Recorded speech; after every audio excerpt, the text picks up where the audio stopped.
எல்லா புகழும் இறைவனுக்கு. அஸ்ஸலாமு அலைக்கும். ஜோமம்மா சமையல். நாம் இன்றைக்கி ஜோமம்மா சமையலில் என்ன சமைக்க போகிறோன்னா மலபார் பீஃப் பிரியாணி தாங்க நம்ம பண்ண போகிறோம். வாங்க அது எப்படி செய்யலான்னு சொல்லி பார்க்கலாம். கேரளா மலபார் ஸ்டைலில் தான் நம்ம இந்த பீஃப் பிரியாணி பண்ண போகிறோம். ஒரு 1/2 கிலோ அரிசியில் தான் செய்ய போகிறோம்.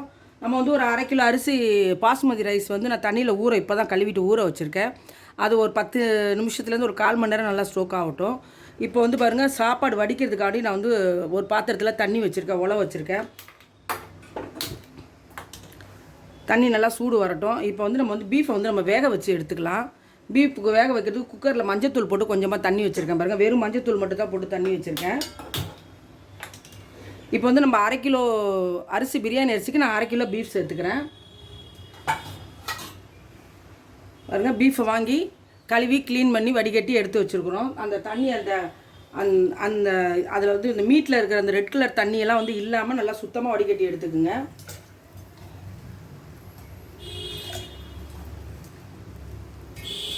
நம்ம குக்கரில் சேர்த்தாச்சு. இது 1/2 கிலோ பீஃபு. அடுத்ததான் நம்ம இஞ்சி பூண்டு பேஸ்ட் 1 ஸ்பூன் சேர்த்துக்கலாம். 1 ஸ்பூன் இஞ்சி பூண்டு பேஸ்ட் சேர்த்துருக்கேன். பாருங்கள், இந்த பீஃபுக்கு தேவையான உப்பு சேர்த்துக்கலாம். நம்ம அடுத்து நம்ம ஒரு 2 ஸ்பூன் அளவுக்கு இந்த அளவுக்கு தயிரும் சேர்த்துக்கலாம், நல்லா சாஃப்டாக வர்றதுக்கு. அவ்வளோதான், இதுக்கு சேர்க்க வேண்டியதெல்லாம் நம்ம சேர்த்துட்டோம். இந்த பீஃப் நல்லா வெந்து வரட்டும். நம்ம இப்போ குக்கர் மூடி போட்டு வச்சிடலாம். இப்போ நம்ம வெயிட் போட்டாச்சு. வெயிட் போட்டு இதில் ஒரு 5 விசில் வந்தால் போதும். ஒரு ரொம்ப எலசான ஒரு பீஃபாக தான் தெரியுது பார்க்குறதுக்கு.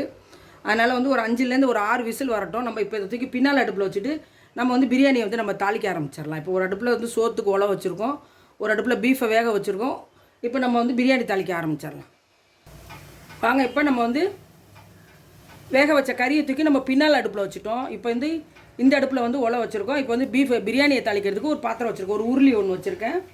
இப்போ நம்ம பிரியாணினாலே ஆக்சுவலாக 1 கிலோ அரிசிக்கு 200 கிராம் எண்ணெய் சேர்ப்போம். இப்போ இதுக்கும் அதே மாதிரி தான் எண்ணெய் 100 கிராம் சேர்க்க போகிறோம். 100 கிராம் எண்ணெய்னா தேங்காய் எண்ணெய் சேர்க்க போகிறோம். ஏன்னா மலபாரி பிரியாணி தேங்காய் எண்ணெயில் தான் செய்வோம். தேங்காய் எண்ணெய் நல்லா சுட்டுருச்சு. இப்போ இதில் நம்ம பட்டை, கிராம்பு, ஏலக்காய் 3 நம்ம கொஞ்சம் கொஞ்சம் எடுத்து வச்சுருக்கோம். அதை அப்படியே சேர்த்துக்கலாம். சூடாகட்டும். அடுத்ததாக பாருங்கள், 1 கிலோ பிரியாணிக்கு நம்ம 400 கிராம் வெங்காயம் சேர்ப்போம் இல்லையா? இது 1/2 கிலோ அரிசி, 1/2 கிலோ கறி இல்லையா? அதனால் 200 கிராம் வெங்காயம் நான் நீல வாக்கில் வெட்டி வச்சுருக்கேன், அதையும் சேர்த்துக்கிறேன்.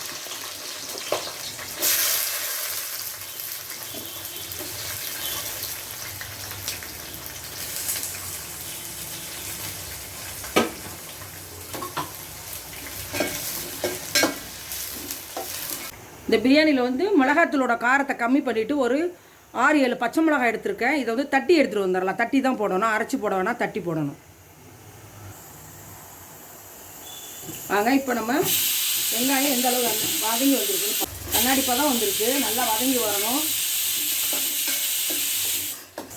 வெங்காயம் கோல்டன் கலர் வந்துக்கிட்டு இருக்கு. நல்லா அந்த தேங்காய் எண்ணெயில் அந்த வெங்காயம் வேகும் போது அந்த ஃப்ளேவர் சூப்பராக இருக்குது, டேஸ்ட்டு நல்லா இருக்கும் பிரியாணி. எப்போவுமே தேங்காய் எண்ணெயில் பிரியாணி செய்யும்போது, கேரளா ஸ்டைல் பிரியாணி செய்யும்போது ரொம்ப அருமையான டேஸ்ட் இருக்கும். விசிலும் வந்துக்கிட்டே இருக்குது. தண்ணி நல்லா சுற்றுச்சு உலக்கி. இப்போ நம்ம இதில் இன்னும் கொஞ்சம் வெங்காயம் ரோஸ்டட் ஆகணும், இன்னும் லைட்டாக ரோஸ்டட் ஆகணும். இப்போ நம்ம சாப்பாட்டுக்கு உலை வச்சுருக்கோம் இல்லையா? 1/2 கிலோ அரிசிக்கு உள்ள உப்பு போட்டுடலாம். பாருங்கள், நான் இந்த அளவுக்கு இந்த கரண்டியில் ஒரு 3/4 கரண்டி உப்பு போட்டிருக்கேன். சோறு வேகிறதுக்கான உப்பு. அடுத்து பாருங்கள், வெங்காயமும் கரெக்டான பதம் வந்துருச்சு. இப்போ நம்ம இஞ்சி பூண்டு பேஸ்ட்டு சேர்த்துக்கலாம். இஞ்சி பூண்டு பேஸ்ட் மொத்தத்தில் 100 கிராம் சேர்க்கணும். இஞ்சி 50, பூண்டு 50 சேர்க்கணும்.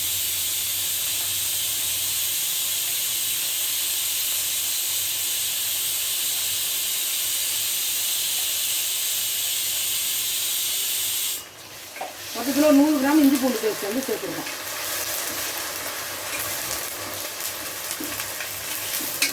மல்லியும் புதினாவும் சேர்ந்து ஒரு கை.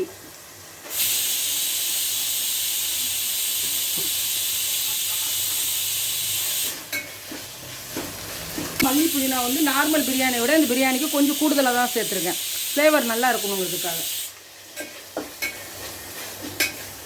தக்காளி ஒரு 150 கிராம் சேர்த்துக்கிறேன். 150 கிராம் தான், அதுக்கு மேலே கிடையாது. அதுக்கு மேலே சேர்க்கவும் கூடாது. தக்காளி நல்லா வேகணும், குலைவாக வேகணும். இப்போ நம்ம மூடி வச்சிடலாம். தக்காளி நல்லா குலைவாக வெந்து வரணும். பாருங்கள், சாப்பாட்டுக்கும் அரிசி தண்ணி நல்லா கொதி வந்துருச்சு. இப்போ அடுப்பு நான் கொஞ்சம் ஸ்லோ பண்ணி வைக்கிறேன். குக்கரில் வந்து கறி நல்லா வெந்து வந்துருச்சு. இப்போ இன்னும் 2 விசில் வந்தோன்னே நான் அதையும் ஆஃப் பண்ணிடுறேன். விசில் வந்துருச்சு. நான் இப்போ வந்து பீஃப் அடுப்பையும் நான் வந்து ஆஃப் பண்ணிடுறேன். ஆஃப் பண்ணிட்டேன். ரிலீஸ் ஆனதுக்கப்புறமா நம்ம வந்து ஓப்பன் பண்ணிக்கலாம்.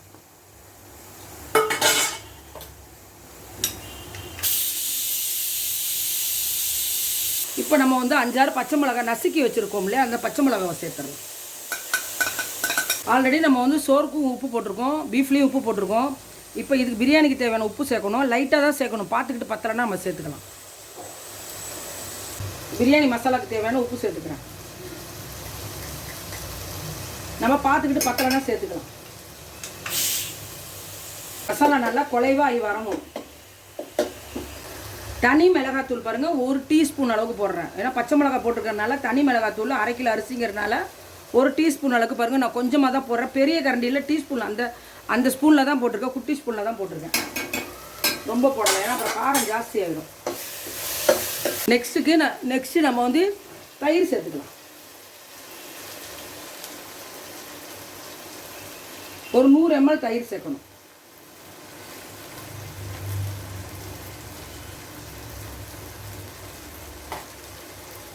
நான் இப்போ வந்து 100 ml தயிர் சேர்த்துருக்கேன். எல்லாமே பர்ஃபெக்டாக இருக்குங்க. எதுவுமே நம்ம சேர்க்க தேவையில்லை. அவ்வளோ அருமையாக சூப்பராக இருக்குது. இப்போ இதில் நம்ம லெமன் மட்டும்தான் புளியணும், புளிஞ்சிக்கலாம். இப்போ வந்து 1/2 மூடி லெமன் புளிஞ்சிக்கலாம்.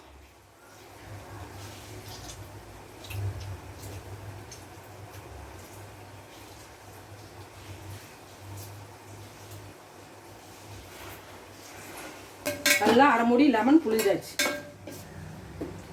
இப்போ நம்ம வந்து குக்கர் வந்து ரிலீஸ் பண்ணி எடுத்துடலாம்.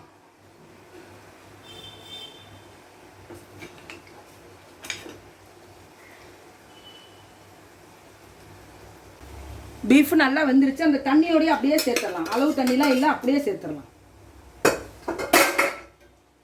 பீஃப் வேக வச்ச தண்ணி இருந்துச்சு இல்லையா, அந்த தண்ணியோடய நம்ம சேர்த்துட்டோம். ஏன்னா நம்ம வந்து தண்ணி வைக்கணும் இல்லையா, நான் தண்ணி வைக்கலை. அளவு தண்ணியும் கிடையாது, கரெக்டாக வரும். நம்ம சோறு வடித்து போடும்போது நான் உங்களுக்கு காட்டுற பாருங்க, தண்ணி வந்து கரெக்டாக வரும். நான் வேக வைக்கிறதுக்கு வந்து ஒரு 200 ml தண்ணி வச்சுருந்தேன். அந்த 200 ml தண்ணியோடு நான் இதில் வந்து சேர்த்துட்டேன். அது பீஃப்லேருந்து விட்ட தண்ணி ஒரு 100 கிராம் இருக்கும், 100 ml இருக்கும். அது மொத்தம் 300 ml தண்ணி நான் சேர்த்துருக்கேன். இப்போ உங்களுக்கு தண்ணி அளவு தெரிய பயமாக இருந்துச்சுன்னா அந்த பீஃப் தண்ணியை கறி வேக வச்ச தண்ணியை நீங்கள் அளந்து ஊற்றிக்கிங்க. தண்ணி நல்லா கொதி வந்துருச்சு. நம்ம வந்து இப்போ வந்து அரிசி போட்டுடலாம். அரிசிலையுமே உப்பு போட்டுட்டு இப்போ வந்து அரிசியை சேர்த்துடலாம்.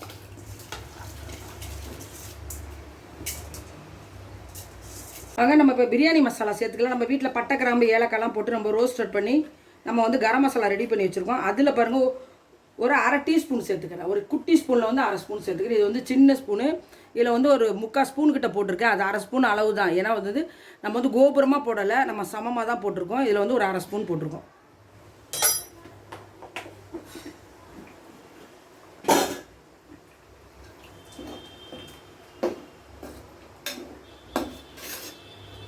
பாருங்க எந்த அளவுக்கு சாஃப்டா வந்திருக்குன்னு பாருங்க.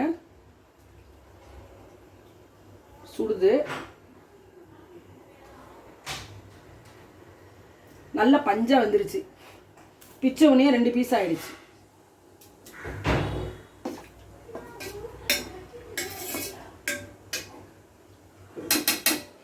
நல்லா கொதிச்சு வரட்டும். இன்னும் கொதி வரட்டும். வாங்க, இந்த பிரியாணிக்கு வந்து நான் தேங்காய் பால் வந்து ஒரு 50 ml எடுத்திருக்கேன். ஏன்னா மலபார் பிரியாணிக்கு வந்து தேங்காய் பாலும் தேங்காய் நெய்யும் தான் நல்ல டேஸ்ட்டு கூட்டி கொடுக்கும். அதனால் வந்து பாருங்கள், நான் ஒரு 50 mlலேருந்து ஒரு 100 ml கிட்ட தான் இருக்கும். அதுக்கு கம்மியாக தான் இருக்கும். 100 கிராம் 100 ml விட தாண்டாது. ஒரு 75 ml 50 ml தான் இருக்கும் பால். நான் எடுத்திருக்கேன். அந்த பாலையும் இப்போ சேர்த்துடலாம். தேங்காய் பால் நல்லா கெட்டியான தேங்காய் பால், தண்ணி பாலில் கெட்டி தேங்காய் பால். இப்போ இது கொதி வரட்டும். அரிசி நடுப்பு ஆஃப் பண்ணிடுறேன். டக்கு நடுப்பு ஆஃப் பண்ணிவிட்டேன். கரெக்டான பதம் வந்துருச்சு. ஒரு 50% வெந்துருச்சு. இந்த ஸ்டேஜில் நம்ம வந்து அரிசியை வந்து வடிகட்டி எடுத்துகிட்டு வந்துடலாம். தண்ணியை போயிட்டு நம்ம சுத்தமாக வடித்து எடுத்துகிட்டு வந்துடலாம். இது வடிச்சிட்டோம் சோறு. இப்போ நம்ம கறியை திறந்து பார்த்துடலாம். இதுவும் நல்லா மலமலன்னு கொதிக்குது.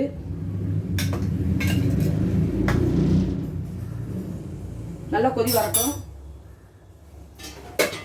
நம்ம சோறையும் நம்ம வந்து வடித்து எடுத்துகிட்டு வந்துட்டோம். இப்போ நம்ம வந்து சோறை வந்து நம்ம வந்து இப்போ பிரியாணியில் நம்ம வந்து கறியில் வந்து நம்ம சேர்த்துக்கணும்.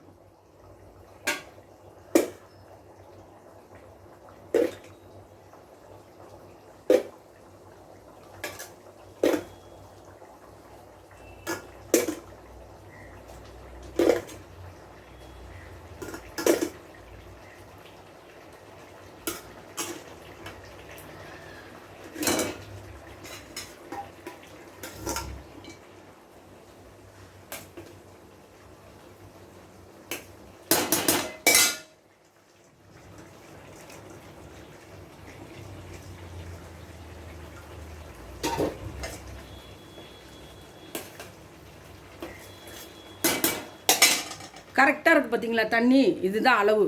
நம்ம வந்து எப்போவுமே நம்ம வந்து சோறை வடித்து போடும்போது அந்த சோறுக்கு மேலே வந்து ஒரு 1/4 இன்ச்சு தண்ணி நிற்கணும். அப்படி இருந்தால் தான் அந்த சோறு வந்து கரெக்டாக வந்து தம்மாகி வரும். தண்ணி பத்தாமல் சோறு ட்ரை ஆகிடாது. இது வந்து நல்ல சோறு பொலன்னு மல்லிகைப்பூ மாதிரி உதிரியாக நல்லா வெந்து சாஃப்டாக வரும். இதுதான் பக்குவம். நான் வந்து தண்ணி அளந்து ஊற்றலை, அப்படியே தான் ராவாக தான் ஊற்றுனேன். உங்களுக்கு வந்து நீங்கள் வந்து ஒரு 300 ml தண்ணி நீங்கள் வந்து கறி வேக வைக்கும்போது வச்சுட்டு அந்த தண்ணியை தூக்கி அப்படியே ஊற்றிட்டு ஒரு 50 ml பால், நீங்கள் 50 100 ml பால் ஊற்றும்போது கரெக்டாக வந்துடும். தயிர் பால்லாம் நம்ம போடுறோம் இல்லையா, அந்த ஈரப்பதத்தில் அது வந்து தண்ணி சரியாக வந்துடும். கரெக்டாக இருக்குது பாருங்கள்.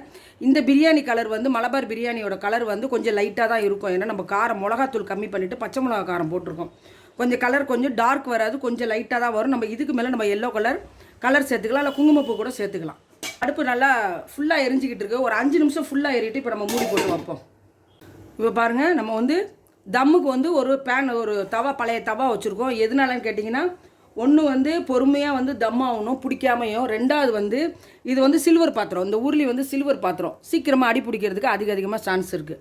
அதனால நம்ம வந்து இந்த மாதிரி தவாவில் தம் விடும்போது சோறு ஒன்று கூட வந்து சட்டியில் ஒட்டாது. இப்போ வந்து நான் அடுப்பு போட்டு விட்டுட்டேன், அடுப்பு எரியுது, தவா வச்சுட்டேன், தவா வந்து சூடாகுது. சோறு 5 நிமிஷம் வந்து ஃபாஸ்ட்டான அடுப்பில் வந்து கொதிச்சுக்கிட்டு இருக்குது பாருங்கள். ஃபுல் ஸ்லீமில் வந்து எரிஞ்சிக்கிட்டு இருக்குது. ஒரு 5 நிமிஷம் எரிஞ்சால் போதும். அதுக்கப்புறம் ஒரு 15 நிமிஷம் இந்த கல்லில் நம்ம வந்து சிம்மில் வைக்கணும். 5 நிமிஷம் ஆயிடுச்சு. இப்போ நம்ம வந்து பிரியாணியை இறக்கிட்டு நம்ம வந்து தவா வைக்கணும் அந்த அடுப்பில்.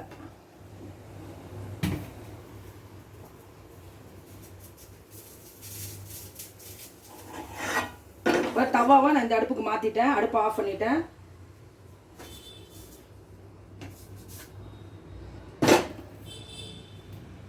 இப்போ நம்ம தவா மேலே வச்சுட்டோம். இந்த தவா மேலே வந்து இப்போ வந்து 15 நிமிஷம் இப்படியே சிம்மில் இருக்கணும். 15 நிமிஷம் கழிச்சு தான் நம்ம ஓப்பன் பண்ணி பார்க்கணும். இப்போ வந்து நம்ம 1 ஸ்பூன் நெய்யும் நம்ம கலரும் போட்டுக்கலாம்.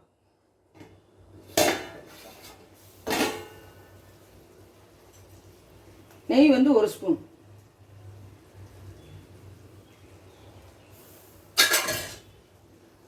அது போல கலரு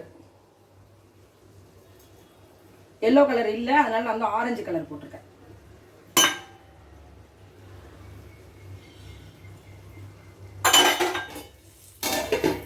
இப்போ வந்து தவா மேலே வந்து சிம்மில் இருக்குது. 15 நிமிஷம் இப்படியே இருக்கணும்.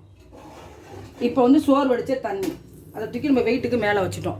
இப்படியே 15 நிமிஷம் இருக்கும். அப்புறமா நம்ம ஓப்பன் பண்ணி பார்க்கலாம். வாங்க, நம்ம ஒரு 15 நிமிஷம் நம்ம வந்து சிம்மில் வச்சுருந்தோம் இல்லையா, சூப்பராக ரெடியாக இருக்கும். இப்போ நம்ம அடுப்பை ஆஃப் பண்ணிட்டோம். அடுப்பை இன்னும் ஆஃப் பண்ணலை. நம்ம வந்து எப்படி இருக்குன்னு சொல்லி பார்த்துக்கலாம்.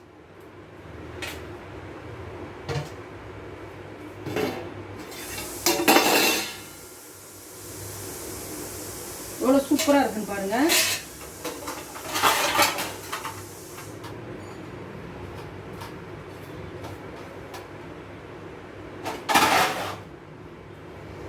இந்த ஸ்டேஜில் நம்ம கொஞ்சமாக பொரிச்சு வெங்காயம் போட்டுக்கலாம்.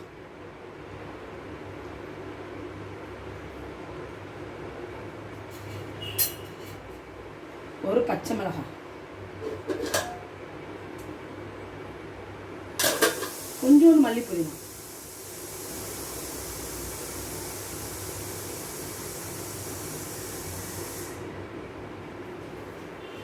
சூப்பராக மலபார் பீஃப் பிரியாணி ரெடி ஆகிடுச்சு. இப்போ நம்ம பிரியாணியை உடச்சி விட்டுறலாம். பாருங்கள் எவ்வளோ சூப்பராக, எவ்வளோ உதிரியாக, எவ்வளோ அருமையாக வந்திருக்குன்னு பாருங்கள் பிரியாணி.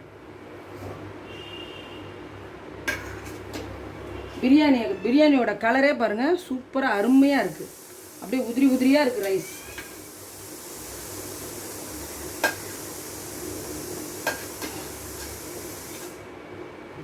எப்படி இருக்குன்னு பாருங்கள் சோறு. அப்படியே பொலன்னு அப்படியே உதிரியாக மணிமணியாக ஒரு அரிசியாக உழுவுது. ரொம்ப சூப்பராக இருக்குது. கறியும் பாருங்கள் நல்லா வெந்திருக்கு. நம்ம தம்மில் வேறு போட்டோம் இல்லையா, நல்லா பஞ்சு மாதிரி வந்துருச்சு. கறியும் நல்லா வந்துருச்சு. நீங்களும் உங்கள் வீட்டில் இது போல் மலபார் பீஃபில் இருந்தாலும் சரி, சிக்கனில் இருந்தாலும் சரி, மட்டனில் இருந்தாலும் சரி நீங்கள் செய்யுங்க. ரொம்ப அருமையான டேஸ்ட்டில் வரும். இந்த வீடியோ உங்கள் எல்லாருக்குமே ரொம்ப பிடிக்கும்னு நினைக்கிறேன். இந்த வீடியோ உங்களுக்கு பிடிச்சிருந்தா லைக் பண்ணுங்கள், ஃப்ரெண்ட்ஸ் அண்ட் ஃபேமிலிக்கு ஷேர் பண்ணுங்கள். மறக்காமல் ஜோமம்மா சேனலுக்கு சப்ஸ்கிரைப் பண்ணுங்கள், பெல் ஐக்கானை கிளிக் பண்ணுங்கள். தேங்க்யூ.